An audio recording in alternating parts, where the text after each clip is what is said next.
So, good afternoon everyone. Our first deck profile will be Mr. Alfred Reyes' Bermuda Triangle featuring a Riviere choice build, deck name Naked Girls. So, Mr. Alfred, tell us a little bit about your Naked Girls. First of all, I chose this plan because I think it's a jack of all trades. It can handle anything in the meta. And I think it's a nice support, and budget-wise, it gets support once a year, which is nice, and you can have your wallet rest every once in a while. Very nice. Let's proceed with your cards. Please tell us about your cards, sir. For my Forerunner, I chose First Lesson Akari. Probably you are wondering because some builds feature the right chain, but for me, I want the new ones, the Kang Booster, because it's unpredictable. If you ride if you're on the right chain, your opponent will automatically know that it's the right chain deck. But when I used it during the nationals, my opponent was guessing, and they thought I was a G reliant deck, so they delayed me, where I took the advantage. G2 luck will become deadly in some games. For my grade 3 lineup, I play 2 Rivieres as of now. Because it's the main card, it's only 2 because you only need 2 for the mate, 1 for Legion and 1 for an extra, or if you want to run the Persona Blast, it's also fine because I actually pull off the Persona Blast every once in a while. If I have 5 damage, then I restand with choice and yeah. 2 Rivieres for 1 mate, low priority. Yung 4 choice. She's a nice card. People say that her cost is over, but I think it's fair because Bermuda generates a lot of hand advantage and they can reuse their unflippers. So I think her cost is just nice.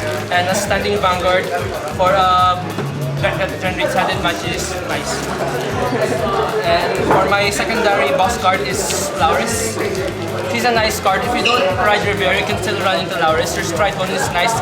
Reusing Harmony and getting a +1 via draw. And I've also managed to pull off the GP2 when I run out of counterblast.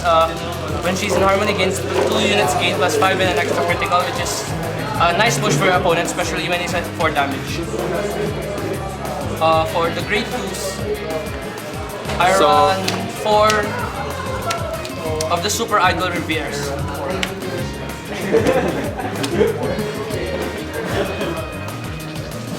Super Idol Riviere is actually part of the Riviere right chain.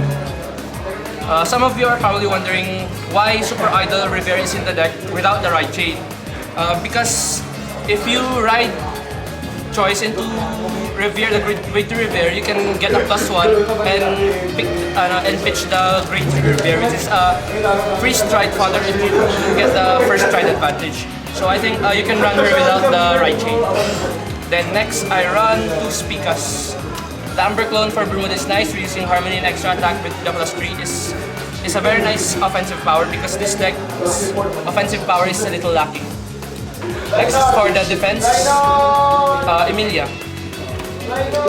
Emilia is a nice card. It's a staple in probably most of the Bermuda decks, in my opinion, except for probably Pacifica because they have their own advantage game. She's the only resist card of Bermuda, so you can literally wreck the place of the likes of Kagero and Lick Joker, and it can net you a +1 if you keep using the bounce mechanic of Bermuda Triangle. I can net a +4 in 1 turn, drawing 4 cards with her and using the flipper, so I can still use this offensive power of my cards. So yeah, for me Emilia is nice.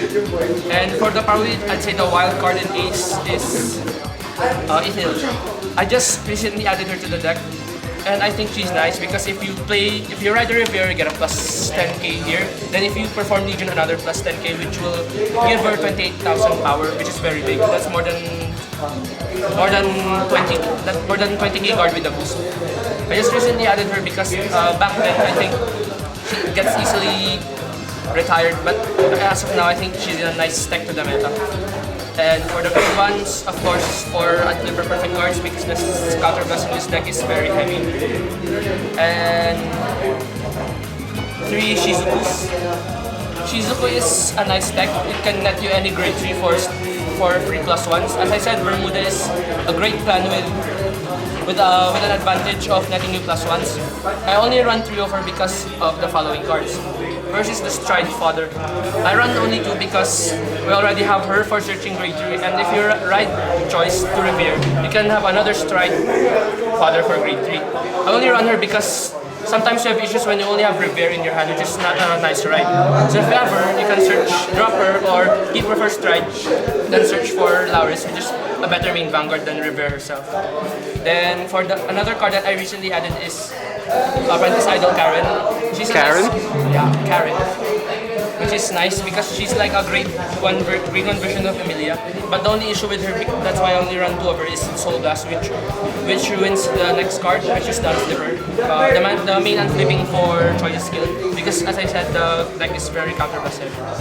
For the triggers, very standard. I run 4 Reynas because I run Lauris, so I think you should run 4 Reynas. 4 of the Can Booster crits.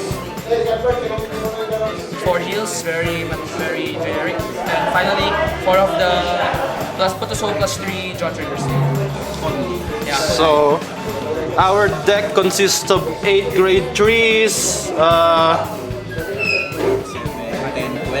5, 9, 12 grade 2s, 4, 7, 11, 13 grade 1s, and the generic 17 grade 0s.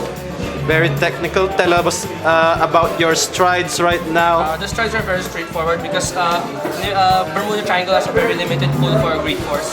4 Olive is probably one of the most obvious. Some people run 2 because of probably either it's hard to find or there are other better options. But I think 4 Olive is still a better tech because it lets you. You have the money. If you have the money. Yeah, if you have the money. But I bought this because, you know, BDO we find wins. And it's also nice because you can reuse your Harmony, you can reuse your Unflippers, you can bounce the net plus 1 for draw, you can Harmony with her and get another plus 1 for grade 3. You can use this to boost an attack and bring her back.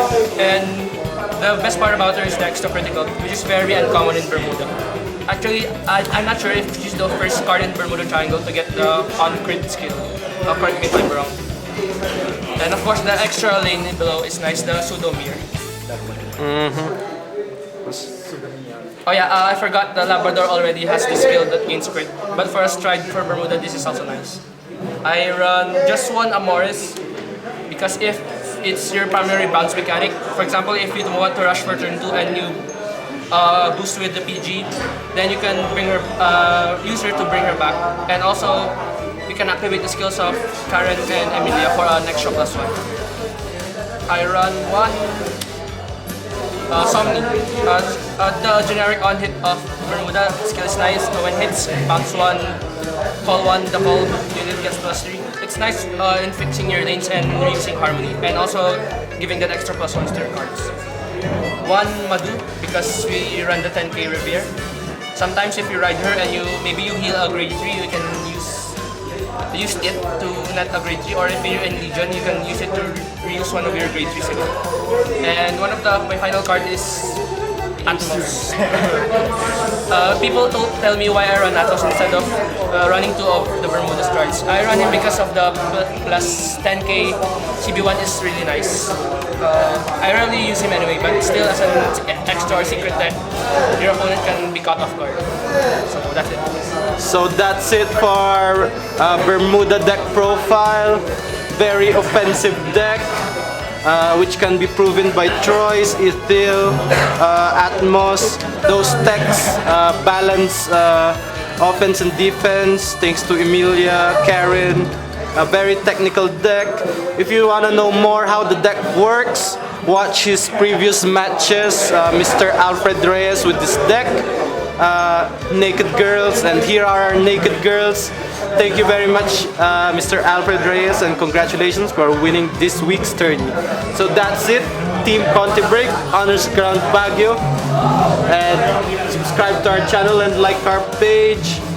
Find out more on how our players work and how our players play, how our cards work. And don't forget, let your skills introduce you. Thank you very much. See you again.